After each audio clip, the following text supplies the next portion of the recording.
இன்றைக்கி என்ன ஃபோன்னா ரெட்மி ஒய்2 தான். இது கம்ப்ளைண்ட் என்னன்னா டச்சு சுத்தமாக ஒர்க் ஆகலை அப்படின்னாங்க. இப்போ ஃபோன் உள்ளே போயிட்டுருக்கு பாருங்க.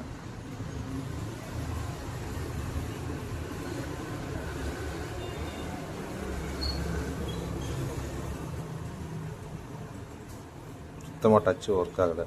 டிஸ்பிளே நல்லா தான் இருக்குது, ஒரிஜினல் டிஸ்பிளே தான். டச்சு மட்டும் ஒர்க் ஆகலை. இதை தான் நம்ம ரெடி பண்ண போகிறோம். ரெடி பண்ணிட்டு டச் ஒர்க் ஆகாதா என்ன இதுன்னு செக் பண்ணிக்கலாம். இந்த மாடல் பார்த்தீங்கன்னா டச்சு தனியாக டிஸ்பிளே தனியாக தான் வரும். ஸோ டச் டைப்பு டச்சு மட்டும் தனியாக மாற்றினாலும் மாற்றிக்கணும். டச்சு நம்ம அதில் போர்டில் தான் கம்ப்ளைண்ட்.